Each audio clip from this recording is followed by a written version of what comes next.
Hello, ladies and gentlemen. My name is Mateusz Osiecki. I'm assistant professor here at Lazarski University. I'm speaking to you straight from International Conference on Unmanned Aircraft Systems, ICUAS, where one of our participants is Benjamyn Scott from Leiden University. Also, my good friend that I met in Cologne.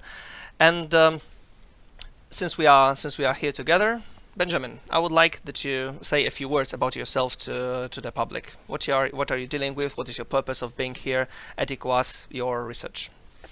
Yes, so thank you very much for having me here today. It's a pleasure to see you again after our time together in University of Cologne, where we were both working on our PhDs. Currently, I'm an assistant professor at Leiden University. I have two seats at the university. One is at the International Institute of Air and Space Law, and the other is at the ELAW Center, where it focuses on digital technologies. Yes, okay, thank you. So, Benjamyn, since you are here with us at ICUAS, and we are basically coming to the end of ICUAS, unfortunately, we are ending today the conference, I would like to listen to your feedback. What did you enjoy the most from ICUAS? What was the best experience that you got here with us? I mean, what do you think maybe should be repaired in the future? Your general thoughts about ICUAS here. So overall, an amazing conference. So glad that I was able to participate. It's my first time attending. I hope not the last. Mine is just the second. So something to build upon. Yes, exactly. What I liked the most, and I think it's been said a few times, is the bridging between the technology and the regulations, bringing the engineers and the lawyers in a room together. If you build a technology that's not feasible in the law, then it will not be used. If you build the law where the technology doesn't exist, you're wasting your time. You need these two to come together, and they need to be complementary. So being in a room full of engineers with their amazing ideas, looking forward and looking forward optimistically, isn't quite a novel experience for a lawyer, usually in a room full of people who are trying to put the brakes on and say caution, caution, caution. So I think having both in the room is a balance that is struck very well. And I think the key message from today is the final keynote speaker about the need for the engineers to speak to the lawyers in order to interact and influence the regulations. The regulations need to be written by those who deal with the technology, and I think this conference really succeeded in doing that.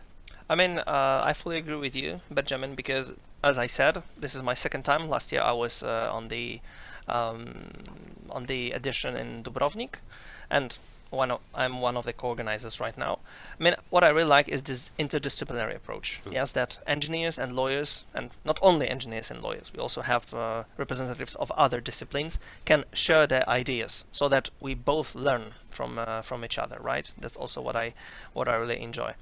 I mean, what do you think? Maybe we should add in ICUAS in the future. I mean, maybe some kind of a new panel. Maybe invite another representatives.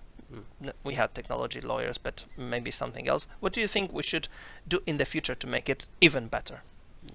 As a lawyer, I think more panels on law and looking at it from not just a safety regulatory perspective, looking at the EASA, for example, but also looking at liability, responsibility, insurances, that can be there, product liability, tort liability, all of these topics that we as aviation lawyers are very familiar with, making sure that they are discussed within the context of drones, maybe looking at the drone strategy 2.0 and seeing the key points that the European Commission has highlighted as the next points of discussion for the EU. I think looking at that and building a map to see what we could include next year would be, for me, a perfect thing to do. I think also a keynote speaker from the regulators could be a really good addition in order to have everybody in the room hearing what the technical regulators are thinking about. I think that would also be a great addition. Yes.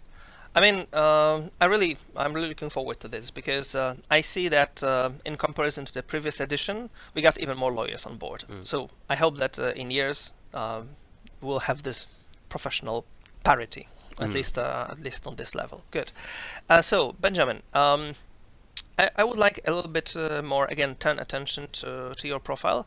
I mean, what is, if you can share it with us, your recent interest in terms of research? What topic are you working on right now? What is your principal subject of your research at present?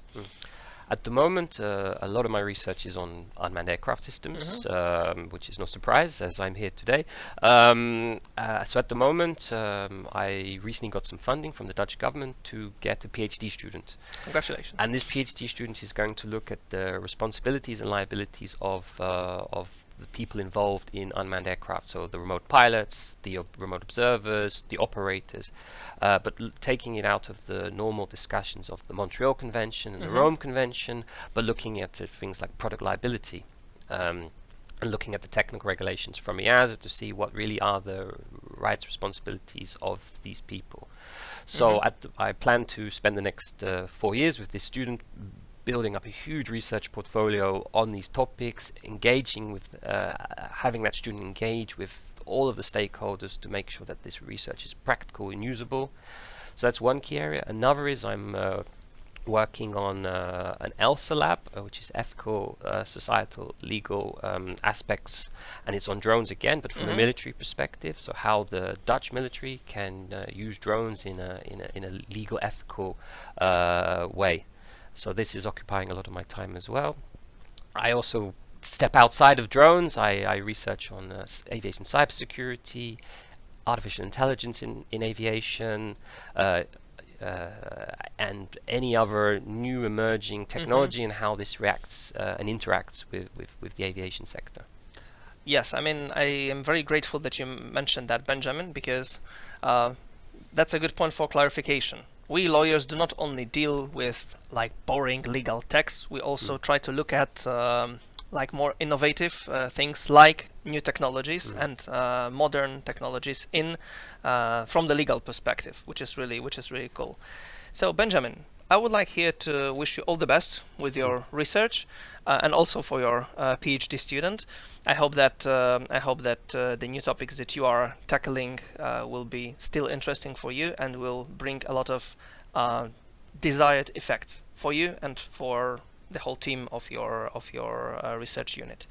So thank you very much for joining me on this interview, and I hope that you will enjoy the rest of our conference. Ladies and gentlemen, thank you very much for listening to us. Today my guest was Benjamin Scott from Leiden University, and I hope to see you also in the future. Goodbye. Thank you.